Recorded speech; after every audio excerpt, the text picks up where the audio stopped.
बच्चों, आज हम पदार्थ के बारे में पढ़ेंगे कि पदार्थ किन किन कणों से मिलकर बना होता है। पदार्थ बहुत छोटे छोटे कणों से मिलकर बना होता है, जिसे हम अणु कहते हैं। अणु की खोज महर्षि कनाड ने ही की थी। सभी पदार्थों के परमाणु एक समान नहीं होते, अलग अलग होते हैं। जब दो या दो से अधिक परमाणु बनते हैं तो मॉलिक्यूल बनाते हैं। परमाणु की खोज सबसे पहले की थी, जो उसका श्रेय जाता है वो जाता है डाल्टन को। उसके लिए उन्होंने एक डाल्टन एटॉमिक थ्योरी भी दी थी।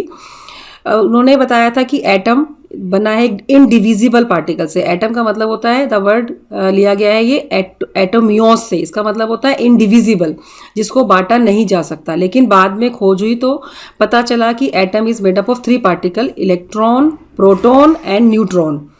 इलेक्ट्रॉन की खोज जे थॉमसन ने की थी, प्रोटॉन की खोज गोल्डस्टीन ने की थी और न्यूट्रॉन की खोज जेम्स चैडविक द्वारा की गई।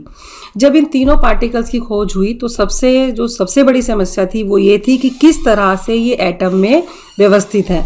और इसके लिए मुख्य रूप से 3 वैज्ञानिकों ने अपने परमाणु मॉडल प्रस्तुत किए, जिसमें सबसे पहला जो मॉडल था वो जे थॉमसन का परमाणु मॉडल था। जे थॉमसन ने जो अपना मॉडल बताया वो ये तरबूज, उन्होंने अपने मॉडल को एक तरबूज से कंपेयर किया। उन्होंने बताया कि जो तरबूज में लाल रंग का जो गूदा होता है वह पॉजिटिव चार्ज है, और उसमें जो बीज होते हैं वो नेगेटिव चार्ज, इलेक्ट्रॉन को रिप्रेजेंट करते हैं। ये प्रोटॉन के कारण जो हमारा वो जो गोला, उसने गोला बताया था तो तरबूज गोल होता है, तो उसने बताया था कि एटम गोल है। वह प्रोटॉन के कारण धनावेशित होता है, और उसमें जो इलेक्ट्रॉन है जो ऋण आवेशित है, नेगेटिव है, वो धसे हुए रहते हैं, इम्बेडेड रहते हैं। नंबर प्रोटॉन और इलेक्ट्रॉन का बराबर होता है, इसीलिए परमाणु पर कोई भी आवेश नहीं होता, परमाणु न्यूट्रल होता है। इसी मॉडल को जो थॉमसन ने दिया था, इसके बाद एक नया मॉडल आया जिसको रदरफोर्ड ने दिया था। लेकिन रदरफोर्ड का जो मॉडल आया, उसका जो रिजल्ट था, उसके बेस पर जे थॉमसन में कुछ कमी पाई गई। रदरफोर्ड का जो मॉडल है उसको हम अल्फा स्कैटरिंग एक्सपेरिमेंट के थ्रू बोलते हैं, रदरफोर्ड का नाभिकीय मॉडल। रदरफोर्ड ने इस प्रयोग में सोने की एक पतली पन्नी ली थी और उन्होंने उस पतली फॉयल पर अल्फा कणों की बम्बार्डमेंट की। अल्फा कण एक्चुअली में हीलियम पार्टिकल होते हैं, ये पॉजिटिवली चार्ज होते हैं। जब उसने अल्फा कणों की पतली सी एक बौछार उस पन्नी पर डाली तो उन्होंने देखा कि कुछ अधिकांश जो अल्फा कण हैं वो तो फॉयल से, या जैसे हम कहते हैं पन्नी या पत्री, उसके आसपास बिल्कुल उसके आर पार सीधे चले जाते हैं। उन्हें रास्ते में कोई रुकावट नहीं मिलती, मोस्टली सीधे चले जाते हैं। जो दूसरे कुछ कण थे वो अपने पाथ से डिफ्लेक्ट हो जाते हैं, तथा कुछ कण बहुत ही कम, अप्रोक्स 20,000 जो पार्टिकल हैं वो टकराकर वापस आ जाते हैं। इस प्रकार जब रदरफोर्ड ने अपना अल्फा स्कैटरिंग एक्सपेरिमेंट किया तो उसके बेस पर थॉमसन मॉडल में जो सबसे बड़ी समस्या दिखाई दी वो ये दिखाई दी कि थॉमसन मॉडल में से जब हम हीलियम पार्टिकल को पास करते हैं तो वो सीधे निकल जाते हैं, उन्हें कहीं भी कोई भी डिफ्लेक्शन या कोई भी टकराकर वापस आने वाला जो कण है वो दिखाई नहीं दिया। रदरफोर्ड का जब अपना एक्सपेरिमेंट आया तो रदरफोर्ड के मॉडल पर जे थॉमसन जो है वो खरा नहीं उतरा। तो रदरफोर्ड ने अपने एक्सपेरिमेंट से 3 ऑब्जर्वेशन दी, जो उसने बताई थी कि बहुत सारे कण सीधे चले जाते हैं, कुछ अपने पास से डिफ्लेक्ट हो जाते हैं और बहुत से कण टकराकर वापस आ जाते हैं। इसके आधार पर अपनी ऑब्जर्वेशन के बेस पर उसने कुछ निष्कर्ष निकाला। उसने बताया एक्चुअली में किसी भी एटम के अंदर या परमाणु के अंदर 2 पार्ट होते हैं, एक न्यूक्लियर पार्ट जिसमें न्यूट्रॉन और प्रोटॉन होते हैं, और एक उसके बाहर का पार्ट जिसमें इलेक्ट्रॉन घूमते रहते हैं। परमाणु का जितना भी पॉजिटिव चार्ज है, प्रोटॉन, वो केंद्र में उपस्थित होता है, जिसे उसने नाम दिया था न्यूक्लियस। इस तरह से उसने एटम के अंदर एक न्यूक्लियस की खोज की। इस नाभिक का आयतन परमाणु की तुलना में बहुत कम होता है। परमाणु का नाभिक अपने चारों तरफ से ऋण आवेशित इलेक्ट्रॉनों से घिरा रहता है। क्योंकि प्रयोग में अधिकांश जो कण थे हीलियम वो सीधे चले गए थे, इसलिए उसने बताया कि परमाणु का अधिकांश भाग खोखला है। कुछ कण जो उसके पास से गुजरे थे धनावेश से, वो विचलित हो गए थे। इसका कारण था क्योंकि परमाणु का जो न्यूक्लियस है उस पर भी धनावेश था और हीलियम पर भी धनावेश होता है। इसकी वजह से दोनों में रिपल्शन हुआ और वो थोड़ा सा अपने पाथ से हट गए। कुछ टकरा कर वापस आए थे। इसका मतलब एटम में कुछ सॉलिड चीजें हैं, क्योंकि जब आप बॉल फेंकते हो बच्चों, तो देखो बॉल हम जब किसी चीज से टकराती है तभी वापस आती है। इसी तरह से उसने बताया कि एटम के अंदर कहीं ना कहीं कुछ सॉलिड पॉजिटिव चार्ज है जिसको उसने नाम दिया था न्यूक्लियस। इसके आधार पर उसने अपना एक नाभिकीय मॉडल दिया।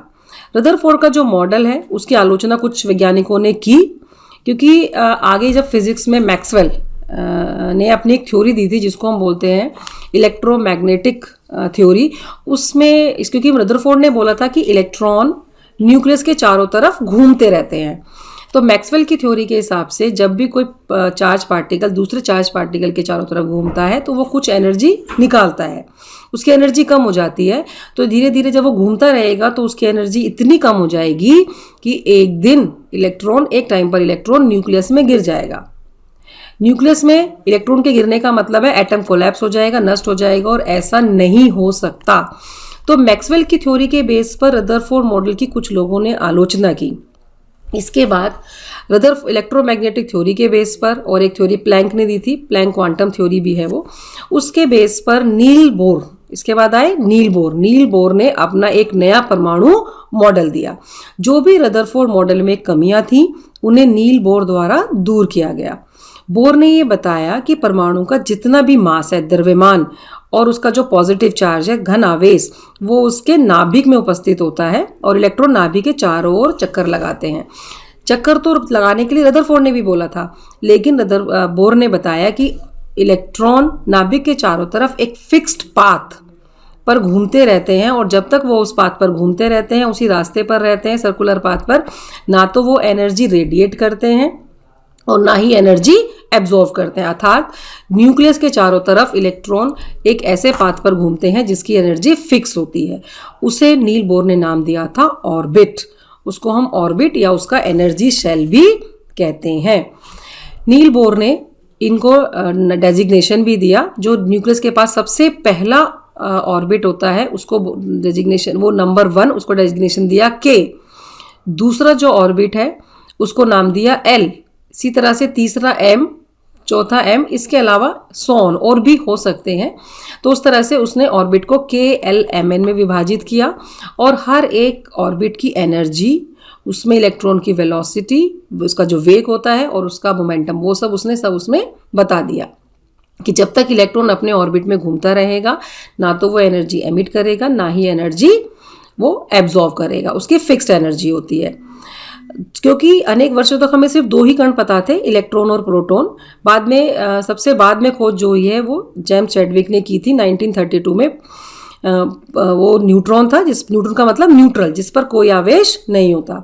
अतः जो न्यूक्लियस होता है, नाभिक, जिसमें परमाणु का लगभग सारा द्रव्यमान उपस्थित होता है, वो प्रोटॉन और न्यूट्रॉनों से बना होता है, इसलिए इन्हें न्यूक्लियॉन्स भी कहते हैं। तो इस तरह से 3 मॉडल सबसे पहले एटम के आए, जिसमें पहला थॉमसन मॉडल था, उसके बाद हमारा रदरफोर्ड का मॉडल था, नाभिकीय मॉडल, और जो तीसरा मॉडल है वो नील बोर का परमाणु मॉडल है। नील बोर के मॉडल में भी कुछ कमियां हैं, जो आप एक नया मॉडल आता है इसके बाद, quantum mechanical model of atom, जो आप अपनी हायर क्लासेस में पढ़ेंगे। इस तरह से इसके बाद जब इलेक्ट्रॉन, प्रोटॉन और न्यूट्रॉन की खोज हो गई, उनके बारे में ये पता चल गया कि किस तरह से वो एटम में अरेंज है। उसके बाद जो पता चला वो होता है, सबसे इंपॉर्टेंट चीज़ जो परमाणु से रिलेटेड होती है, जुड़ी होती है, वो है उसका परमाणु क्रमांक या परमाणु संख्या, जिसको हम Z से डिनोट करते हैं। किसी तत्व के परमाणु के नाभिक में उपस्थित प्रोटॉनों की संख्या उस तत्व की परमाणु संख्या अथवा परमाणु क्रमांक कहलाती है। मतलब परमाणु संख्या प्रोटॉन की संख्या के बराबर ही होती है। अगर हम ये कहें कि एटम न्यूट्रल है, एटम उदासीन है, उस पर ना तो पॉजिटिव चार्ज है ना उस पर नेगेटिव चार्ज है, तो हम ये कह सकते हैं कि प्रोटॉन और इलेक्ट्रॉन का जो नंबर होता है वो बराबर होता है, इसीलिए एटम उदासीन होता है। दूसरा जो सबसे इंपॉर्टेंट चीज़ है परमाणु से जुड़ी, वो है द्रव्यमान संख्या। किसी तत्व के परमाणु में उपस्थित प्रोटॉन और न्यूट्रॉनों का योग की संख्याओं का योग द्रव्यमान संख्या कहलाता है, और इसे हम A से प्रदर्शित करते हैं, A = N+P। तो इसी तरह से जैसे सबसे पहला जो तत्व है हमारा वो हाइड्रोजन है, उसकी परमाणु संख्या 1 है, द्रव्यमान भी उसमें संख्या 1 है। क्यों? क्योंकि उसमें अगर आप देखें तो उसमें न्यूट्रॉन प्लस प्रोटॉन जो आएगा, क्योंकि अब हमने फार्मूला पढ़ा कि द्रव्यमान संख्या इक्वल टू होता है N+P। ठीक, प्रोटॉन का नंबर परमाणु संख्या के बराबर है, तो 1 - 1 कितना हो गया, 0। इसका मतलब हाइड्रोजन एक ऐसा तत्व है जिसमें जिसमें न्यूट्रॉन नहीं होता। ठीक, तो इसी तरह से दूसरा तत्व हीलियम है। हीलियम की परमाणु संख्या 2 है, उसमें 2 प्रोटॉन है और उसमें 2 ही इलेक्ट्रॉन है। द्रव्यमान संख्या कितनी हो गई फिर, 2 + 2 4। इस तरह से हम हर एलिमेंट की जो हमारे तत्व हैं उनकी परमाणु संख्या और उनकी द्रव्यमान संख्या ज्ञात कर सकते हैं। ठीक, अब अगर हम बात करते हैं कि किस तरह से जो एलिमेंट होते हैं, ये आप याद रखिए बच्चों, जो तत्व होते हैं उनमें उनके कभी भी परमाणु संख्याएं समान नहीं हो सकती। परमाणु संख्या कभी भी किसी तत्व की समान नहीं होती, लेकिन द्रव्यमान संख्या भिन्न हो सकती है। इसलिए ऐसे तत्वों को हम समस्थानिक कहते हैं। जैसे हाइड्रोजन नेचर में 3 मिलते हैं, प्रोटियम, ड्यूटेरियम और ट्राइटियम। तो इस तरह से तीनों समस्थानिक नाभिक में एक ही प्रोटॉन होता है, लेकिन न्यूट्रॉन की संख्या इसमें भिन्न भिन्न हो सकती है। जैसे प्रोटियम में तो कोई न्यूट्रॉन ही नहीं होता, ड्यूटेरियम में 1 होता है और प्रोटियम में 2 होते हैं। तो इस तरह से हम एटम का जो स्ट्रक्चर है उसको पढ़ते हैं धीरे धीरे। आगे का जो मॉडल है कि किस तरह से एटम से आयंस बनते हैं, कैसे प्रोटॉन, परमाणु इलेक्ट्रॉन, प्रोटॉन, न्यूट्रॉन से मिलकर बनाए, आपने ये पता कर लिया। परमाणु के नाभिक में कितने प्रोटॉन होते हैं, उतनी संख्या में इलेक्ट्रॉन्स के चारों ओर चक्कर लगाते हैं। इलेक्ट्रॉन पर प्रोटॉन के बराबर परंतु विपरीत आवेश होता है, इसलिए परमाणु उदासीन होता है।